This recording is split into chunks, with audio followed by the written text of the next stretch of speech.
She knocked on my door at 9:47 p.m. wearing a bathrobe, holding a garment bag, and said, "I need you to be my boyfriend for a wedding in 11 days. Just don't fall for me." I laughed. She didn't. My name is James Carter. I'm 33 years old. I run a small recording studio out of a converted garage 2 blocks from the apartment complex where I live, and up until that Tuesday night, the most dramatic thing that had happened to me all year was a client threatening to sue me over a snare drum sound. I mix and master tracks for indie musicians who think they're going to be famous, and about 1 in 50 actually get close. It's a strange job. You spend your whole life inside other people's feelings, their breakup albums, their revenge songs, their 3 a.m. voice memos turned into choruses, and somewhere in there you forget to have any feelings of your own. That was fine by me. I liked my quiet life. I liked coming home, eating cereal for dinner if I felt like it, and not answering to anybody. My last relationship had ended 2 years earlier with a woman named Olivia who told me, not unkindly, that dating me felt like dating someone who was always half listening for a better take of the same conversation. She wasn't wrong. I'd been treating relationships like rough mixes ever since, always a little detached, always waiting to hear if something better came through the speakers. I lived in a mid-sized apartment complex on the edge of downtown, the kind with a pool nobody used past September and a mailroom that smelled permanently of somebody's microwave popcorn. My neighbor across the hall was a woman named Charlotte Bennett. Charlotte was 30, a physical therapist at a sports clinic downtown, with a laugh that carried through apartment walls thinner than they had any right to be, and an extremely serious relationship with her ficus plant, which she had named Gerald and spoke to like a coworker. We'd been friendly neighbors for about a year and a half. Borrowed sugar, washed each other's mail during vacations, that kind of thing. She had shoulder-length auburn hair she usually kept in some kind of practical braid, quick brown eyes, and the build of someone who spent her days telling injured athletes to push through one more rep. She was pretty in the way people are pretty when they're not trying to be, which somehow made it worse. I noticed her the way you notice a good bass line. Quietly, underneath everything else, holding the whole thing together. We weren't close. We didn't have each other's family histories memorized. But we had hallway conversations that ran long. We texted when one of us heard a weird noise in the building at night, and once, during a blackout, we'd sat on the stairwell landing eating cold pasta by phone light and talking for 2 hours about nothing important. So when she knocked on my door that Tuesday night looking like she'd just gotten off the phone with someone who'd ruined her week, I wasn't entirely shocked. What shocked me was the sentence. "I need you to be my boyfriend for a wedding in 11 days, she said again, like repeating it might make it sound less insane. Just don't fall for me. I stood there in sweatpants holding a mug of decaf. Come again? She pushed past me into my apartment without waiting for an invitation, which told me how serious this was, because Charlotte Bennett had opinions about boundaries the way other people had opinions about religion. She dropped onto my couch, garment bag still clutched to her chest like a life raft. "My cousin Grace is getting married in 11 days, she said. "Big wedding, big family. The kind where everyone brings a date, because apparently being 30 and single is considered a public health crisis in my family. Okay, and my ex is going to be there. That explains some of it." "Which ex?" "Edward." She said the name like it had a bad taste. "We were engaged for 8 months. It ended 4 months ago. He's marrying my cousin's husband's brothers." She waved a hand. "It doesn't matter how he's connected. He's connected. He's going to be there with his new girlfriend, who according to my mother has, and I quote, the kind of arms you get from actually going to the gym instead of just talking about it." I set my mug down slowly. "Your mother said that." "My mother says a lot of things." Charlotte rubbed both hands over her face. "The point is, everyone is going to be watching to see how I show up to this wedding. Alone, sad, eating cake by myself in a corner while Edward and Jim Arms Barbie do a coordinated first dance to some acoustic cover of a song I used to like. And I can't do that, James. So you need a date. I need a boyfriend. A convincing one. Someone who can hold my hand and laugh at my dad's terrible jokes and not flinch when my Aunt Beatrice asks invasive questions about our 5-year plan." She looked at me with the kind of desperate clarity people only get at midnight. You're the only person I know well enough to ask, and not well enough to actually catch feelings over. That last part landed a little strange, though I didn't say anything. And if I say no? Then I go alone and give my family a stroke and let Edward think he broke me. She said it flatly, like a woman reciting facts about weather patterns. Which he did not. For the record, I looked at her for a second. Charlotte Bennett, sitting on my couch at 10 at night, garment bag crumpled in her lap, jaw set in that stubborn line I recognized from every time she talked about difficult patients who refused to do their physical therapy homework. I liked her. I'd always liked her, quietly, the way you like a song you never admit is your favorite. And some small, unwise part of me thought, well, 11 days isn't very long, and pretending to be someone's boyfriend for a weekend sounds like exactly the kind of harmless chaos my very boring year could use. Rules, I said instead of answering directly. If I'm doing this, I want rules. Her shoulders dropped with relief, so visible I almost laughed. Rules. Yes. Good. I have some already, actually. Of course you do. She pulled a folded piece of paper out of the garment bag, and I realized with real amazement that she had written an actual list. Charlotte Bennett had drafted terms and conditions for pretending to date me. 1. She read, no actual kissing unless absolutely necessary for the bit. 2. You don't have to lie about specifics, just be vague. We met through the building, we've been seeing each other a few months, keep it simple. 3. She hesitated on this one. Don't be too charming. That's a rule. It's a very important rule, she said seriously. My family will smell weakness. If you're too charming, my mother will start planning a wedding of her own by dessert. Noted. Too charming is dangerous. Extremely. 4. She looked at the paper. 4. Nobody actually falls for anybody. This is a transaction. I'll cover your hotel room. I'll owe you one enormous favor, and in exchange you help me survive one weekend with my dignity intact. I should have said no. I want to be very clear about that. Looking back, I had every reasonable excuse available to me. I had client sessions that week. I had a life that did not involve driving 4 hours to a lake house wedding with a woman who had just handed me a legal document about not falling for her. But there was something about the way she said it, don't fall for me, like she was warning me and warning herself at the same time. That made me suspicious the rule existed because she was worried about the wrong direction. All right, I said. I'm in. Charlotte exhaled like she'd been holding her breath since Edward left her. Thank you. Seriously. I owe you my whole life. I'll take a favor. Maybe 2. Don't push it. But she was smiling now, the tightness gone from around her eyes. We should probably get our story straight. We spent the next hour on my couch building a fake relationship history like we were writing a screenplay.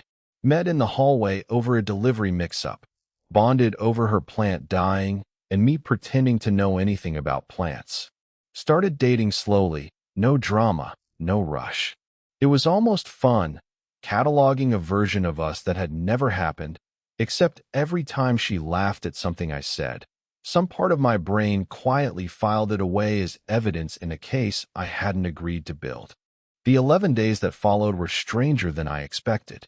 We started walking to the mailroom together, just in case anyone in the building might be reporting back to her family, which was absurd, but Charlotte insisted her Aunt Beatrice had spies everywhere. We texted more than we ever had before, mostly logistics, what to wear, what time to leave, whether I owned a suit that wasn't for funerals, but the logistics texts kept sliding sideways into real conversation. She sent me a photo of Gerald the ficus with a new leaf and the caption proud, plant mom moment. I sent her a voice memo of a chord progression I couldn't figure out how to finish, and she sent back 3 different versions of what she thought it should sound like. None of them musically correct, all of them somehow better than what I'd had. 4 days before the wedding, she showed up at my door again, this time holding 2 coffees. Practice run, she said, handing me one. We need to be able to do casual couple things without it looking like community theater. Coffee is casual couple things. Coffee is step 1. She walked in like she owned the place, which by that point she basically did. Step 2 is you need to know things about me. Real things, not hallway things. We sat at my kitchen counter for 2 hours. She told me about growing up the middle child in a family of 5 kids, about how she'd become a physical therapist because her older brother blew out his knee playing football senior year, and she'd watched a good therapist give him his life back one exercise at a time. She told me Edward used to make fun of how loud she laughed at her own jokes, and how she'd started laughing quieter around him without noticing until a friend pointed it out. She told me about Gerald, who she'd bought the week she signed the lease on the apartment because the place felt too empty and a plant felt more achievable than a relationship. I told her things too. About Olivia, about the half-listening thing, about how I'd started treating people like tracks I could remix later instead of just staying present with them. I told her about my dad, who'd been a session drummer who never made it big and taught me that the difference between a good song and a forgettable one was usually just honesty. I told her I hadn't dated anyone seriously in 2 years because it was easier to fix other people's heartbreak in a mixing booth than deal with my own. That's very broody of you, she said, but her voice had gone soft. I contain multitudes. You contain a mixing board and a lot of avoidance. Those might be the same thing. She laughed, loud, unguarded, the kind of laugh Edward apparently used to mock. It hit something in my chest I hadn't expected. I filed that away too. The morning of the wedding, we drove 4 hours out to a lake house venue in her car because she said showing up in my ancient Honda would raise more questions than it answered. She wore jeans and a soft green sweater for the drive, her wedding dress hanging in the back seat in a garment bag, and somewhere around hour 2, she fell asleep against the window, and I spent probably too long glancing over at her at red lights instead of watching the road. The venue was a sprawling property on a lake, string lights already strung between the trees for the evening reception, a big white tent set up on the lawn. Charlotte's family had rented a block of rooms at a lodge nearby, and the second we pulled into the gravel lot, her posture changed. Spine straight, jaw set, the same look she'd had on my couch that first night. Last chance to back out, she said, only half joking. I signed the terms and conditions. I'm legally bound. That got a real laugh out of her, and some of the tension in her shoulders eased. We grabbed our bags and headed toward the lodge, and that's when I saw the man walking toward us across the lawn, tall, sandy-haired, wearing the kind of expensive casual clothes that cost more than my studio equipment. He had the easy, confident stride of someone who'd never once doubted a room would like him. There she is, he called out, and Charlotte's whole body went rigid beside me. Edward, she said, voice pitched carefully neutral. He stopped a few feet from us, gave me a quick assessing glance, the kind men give each other when they're deciding how much of a threat to register, then looked back at Charlotte. You look good, Soph. I know, she said, and I nearly choked on my own breath trying not to laugh. Edward's smile flickered, just slightly. He turned to me, hand extended. Edward Sinclair. James, I said, shaking it. James Carter. And you two are. Together, Charlotte said, sliding her hand into mine like we'd done it 1,000 times. Her palm was warm and a little tense. For a few months now. Something moved behind Edward's eyes, gone almost as fast as it appeared. Great. That's great. He didn't sound like he meant it. You'll have to meet Victoria later. She's around here somewhere. Can't wait, Charlotte said, in a tone that suggested the exact opposite. Edward walked off toward the tent, and Charlotte let out a breath like she'd been holding it since the parking lot. Okay, she muttered. That happened. You did great. I said, I know, like a lunatic. It was excellent. Confident. Very unbothered. I was extremely bothered. You hit it well.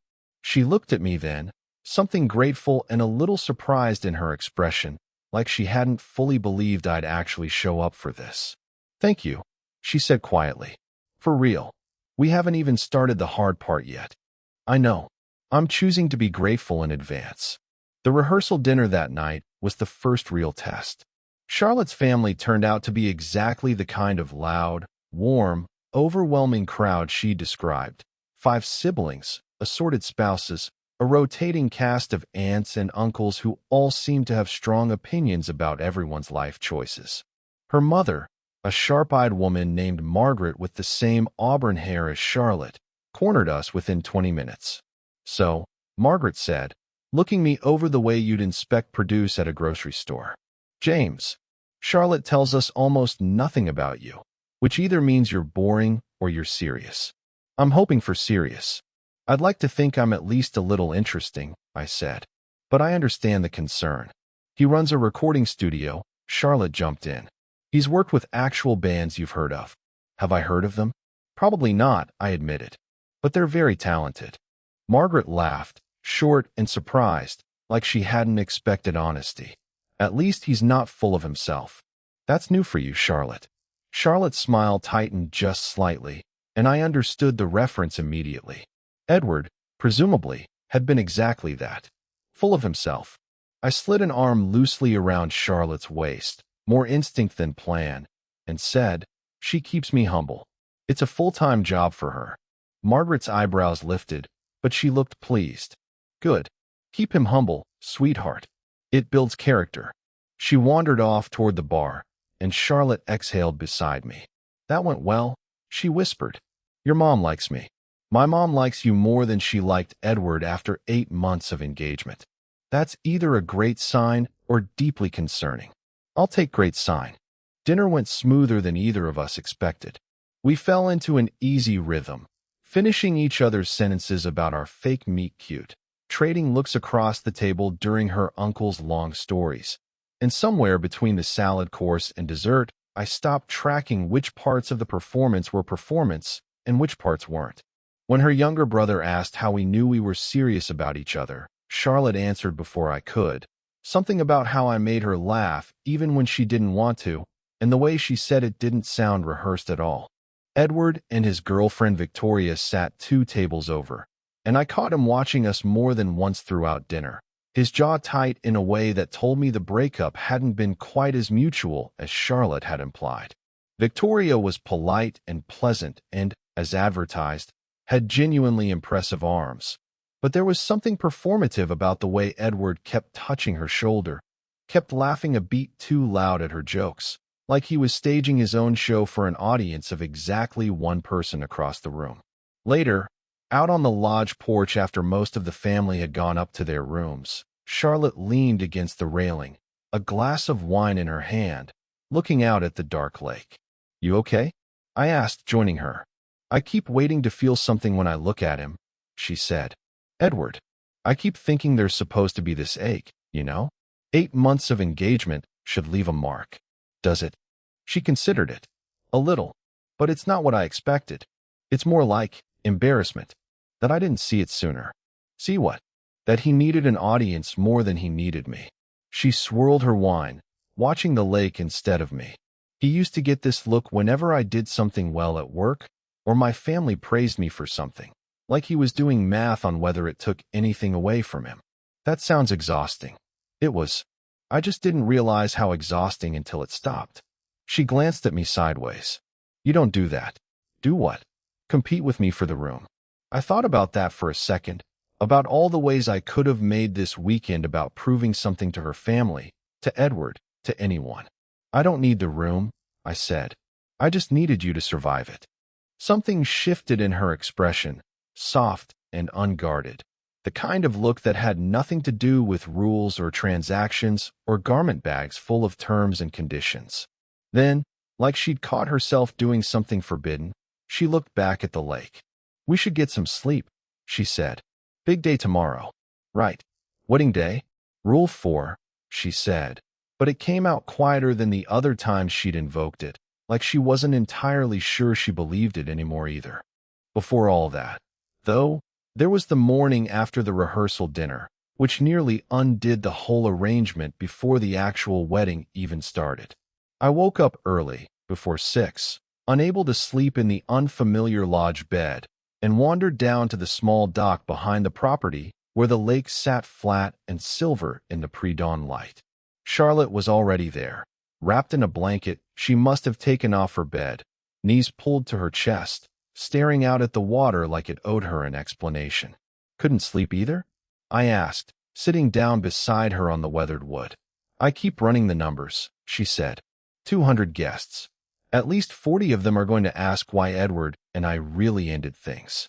At least 10 of them already have a theory, and at least 3 of those theories involve me being, and I'm quoting my Aunt Beatrice here, too focused on her career to notice a good man slipping away.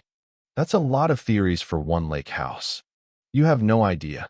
She pulled the blanket tighter. I used to think if I just performed the right version of myself, capable, unbothered, put together, none of it would actually land. But it always lands somewhere. Can I tell you something? I said, you don't have to perform anything today. Not for them, and honestly, not for me either. I already like the unperformed version. That's the one I've been getting all week, mostly by accident, and it's a lot better than whatever careful version you think you're supposed to bring. She looked over at me for a long moment, the sky behind her starting to pale into pink. That's a dangerously nice thing to say to someone who told you not to fall for her. I contain multitudes, I said. We covered this. She laughed, quiet and real, the tension easing out of her shoulders by degrees.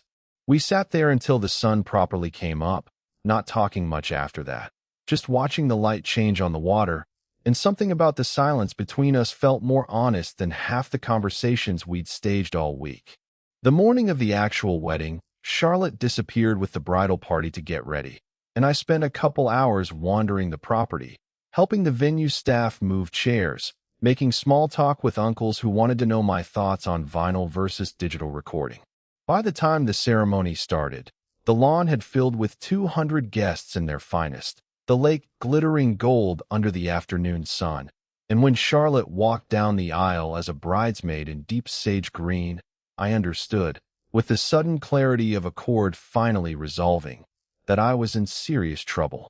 I caught her eye once during the ceremony, and she smiled, quick and real, before looking back toward the altar. It wasn't a performance smile. I'd learned the difference by then.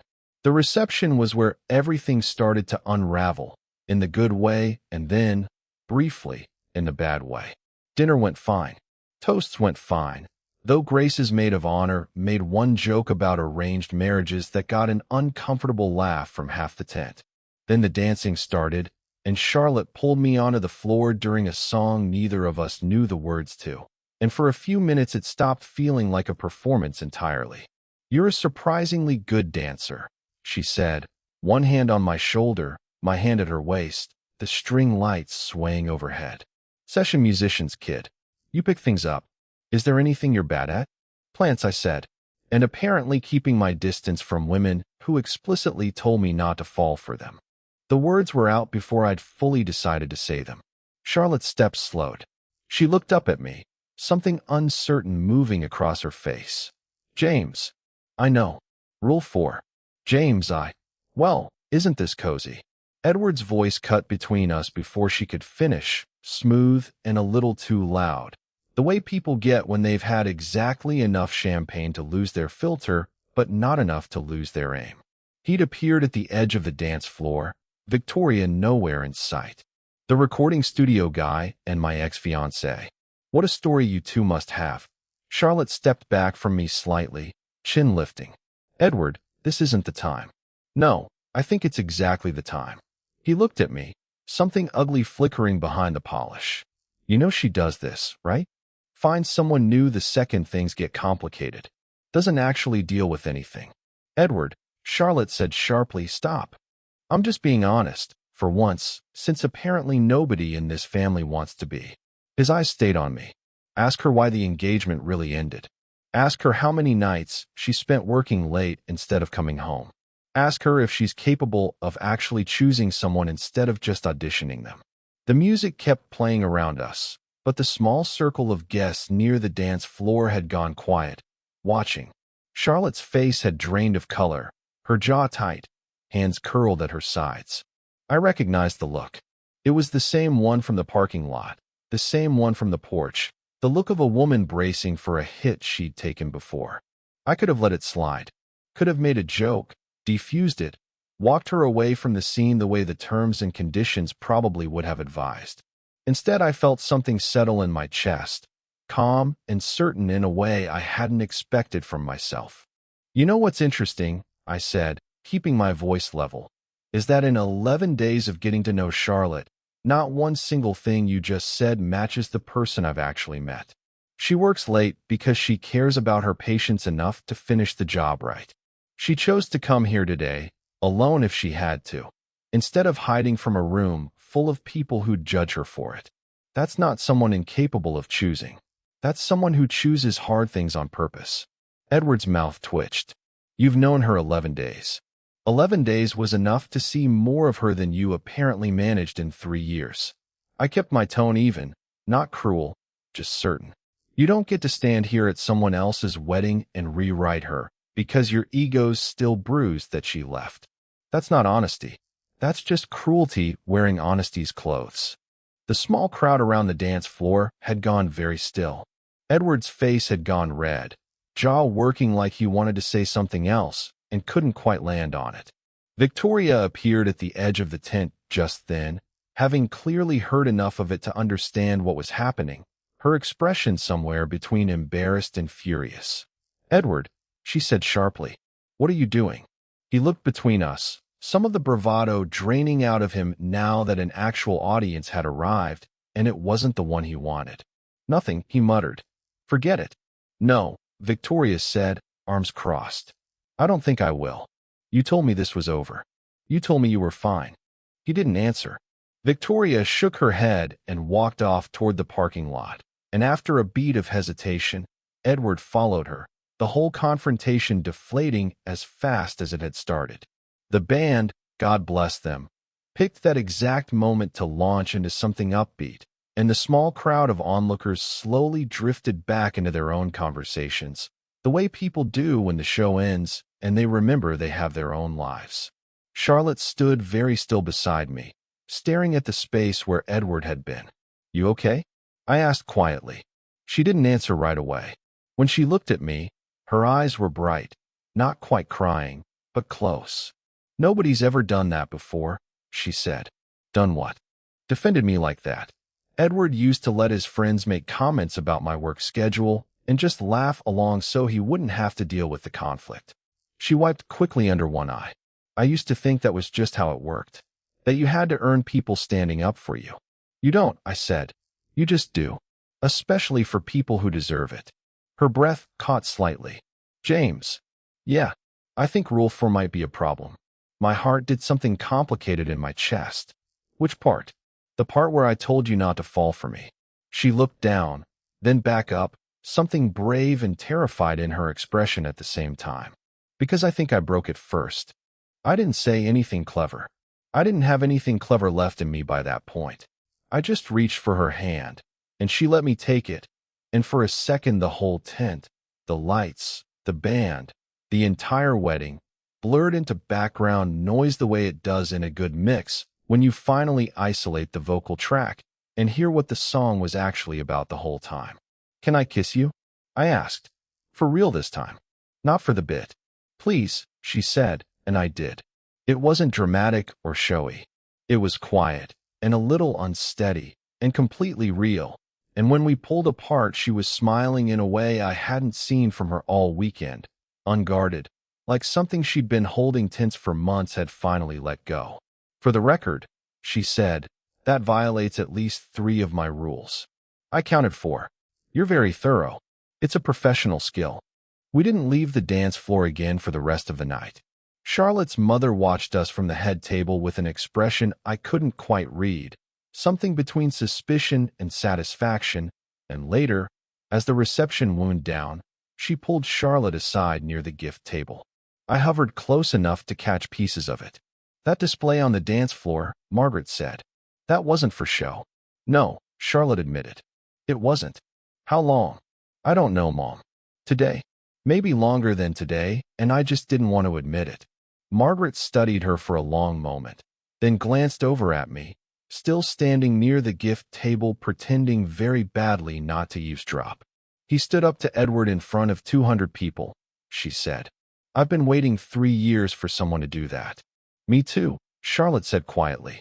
We drove home the next morning with the windows down and the radio low, and somewhere around the 2-hour mark, Charlotte reached over and laced her fingers through mine on the console between us, easy, unforced, like something we'd been doing for years instead of days. So she said, "What happens now? We can't exactly go back to being just neighbors who borrow sugar. I don't want to go back to that. What do you want?"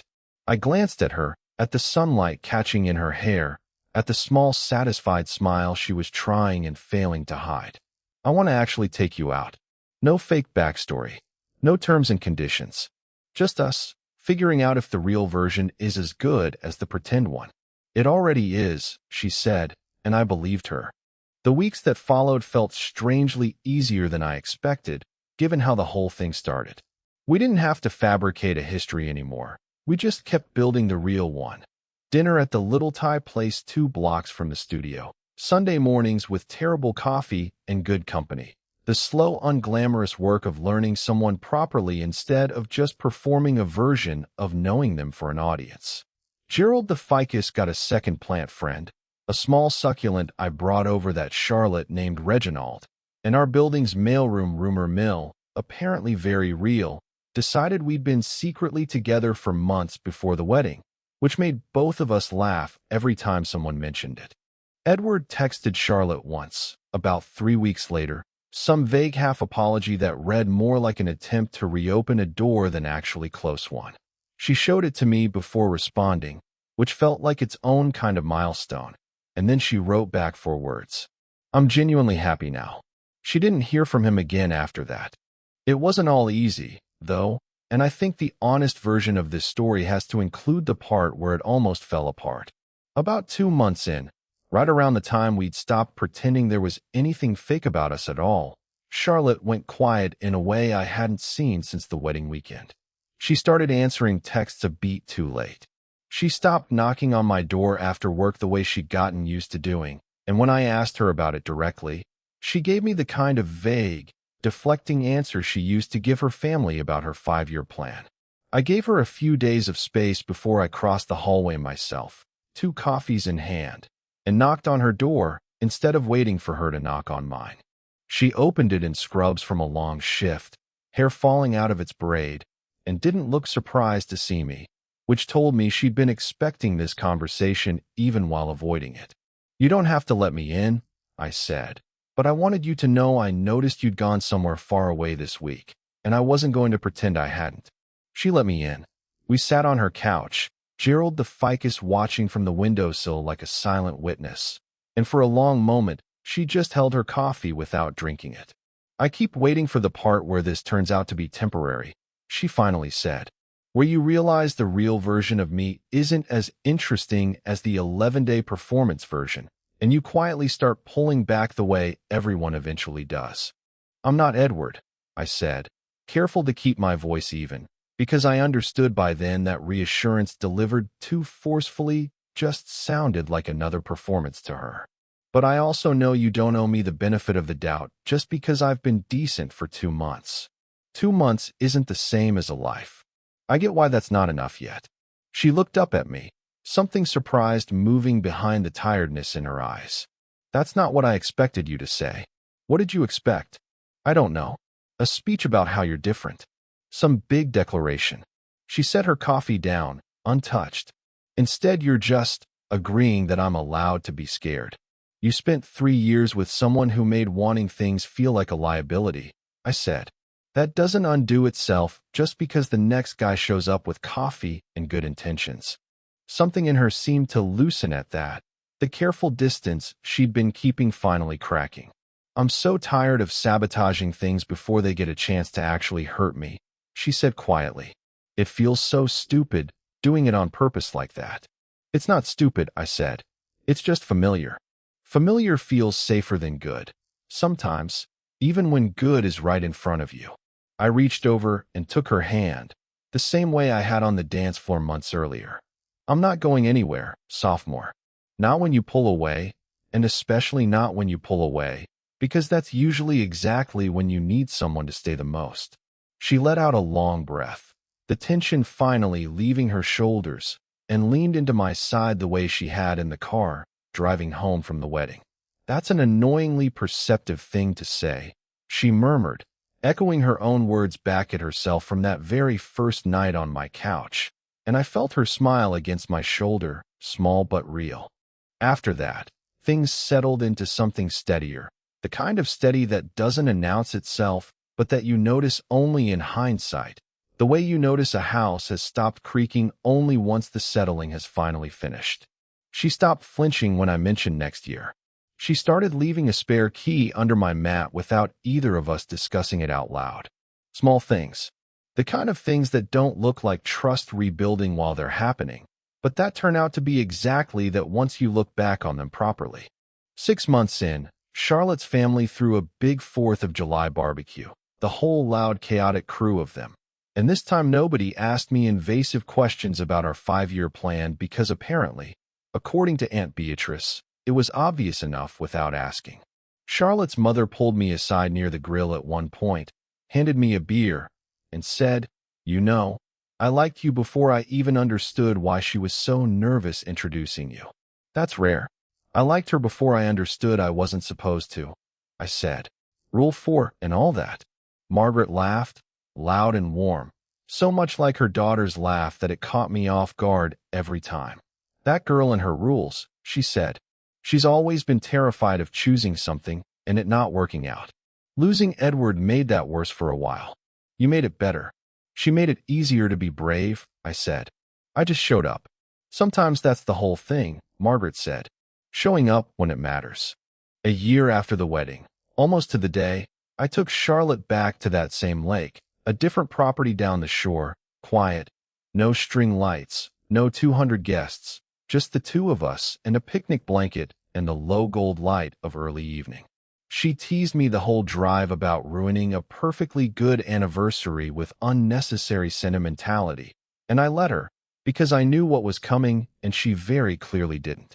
When I got down on one knee by the water, she went completely silent for the first time since I'd known her, hand pressed over her mouth, eyes bright. "Rule 4, I said, was always going to be a problem. I fell for you somewhere between the fake backstory and the real one, and I don't think I ever really stopped." "James," she whispered, "I'm not asking you to be my emergency +1 anymore," I said. "I'm asking you to be my actual one. Every wedding, every terrible family barbecue, every ordinary Tuesday for the rest of it." She said yes before I even finished the sentence, which she still insists doesn't count as breaking her own rules because technically the transaction had already ended by then. I've learned not to argue that particular point. Some fights aren't worth winning. We got married the following spring, small, at the same lake, string lights back up over the water, her whole loud, wonderful family crowded onto folding chairs, Edward notably absent, though someone mentioned he'd finally stopped mentioning Charlotte's name to anyone who'd listen. Margaret cried through the entire ceremony and blamed allergies. My dad played a small acoustic set during the reception, the first time in years I'd seen him perform just for the joy of it instead of the paycheck. And sometimes, late at night, when the apartment's quiet and Charlotte's asleep beside me with Gerald and Reginald thriving on the windowsill, I think about that Tuesday night, her standing in my doorway in a bathrobe holding a garment bag and a list of rules, telling me not to fall for her like it was something either of us could actually control. I think about how the whole thing started as a favor, a transaction, 11 days of pretending, and somehow turned into the realest thing that's ever happened to me. I think about the folded piece of paper with her 4 rules on it, too, which I still have, tucked into a drawer in the studio where I keep guitar picks and old cables and other small things too sentimental to throw away and too strange to display. Charlotte found it once, going through the drawer looking for a spare cable, and held it up with an expression somewhere between embarrassed and delighted. "You kept this." "Evidence," I said, "for when our kids ask how we met, and you try to make it sound more dignified than it actually was." It was plenty dignified. "You handed me a legal document at 10 at night in a bathrobe." The bathrobe was tasteful. I never said otherwise. I took the paper from her gently and smoothed it out on the counter between us, all 4 rules still legible in her small, determined handwriting. I broke every single one of these, for the record, rule by rule. "I know," she said, leaning her head against my shoulder. "It's my favorite thing you've ever done. We're planning to frame it eventually, that ridiculous list, right alongside the photo from the dock at sunrise that Grace's photographer caught, without either of us noticing. Two people wrapped in one blanket, watching the light change over the water like it was the only thing in the world worth paying attention to. I think it's a fitting way to remember how this all started. A woman terrified of choosing something good, and a man who'd spent 2 years avoiding exactly that kind of choice himself. Both of us stumbling into the realest thing either of us had ever built. Entirely by accident. Entirely on purpose, 11 days at a time. So here's what I want to know. If your neighbor showed up at your door tonight and asked you to fake date them for a wedding and told you flat out not to fall for them, would you actually be able to follow that rule? Or is that exactly the kind of rule that only exists because some part of you already knows it's too late? Tell me your story in the comments. I want to hear it. And if you like this one, go ahead and hit like, subscribe if you're new here, and I will see you in the next video.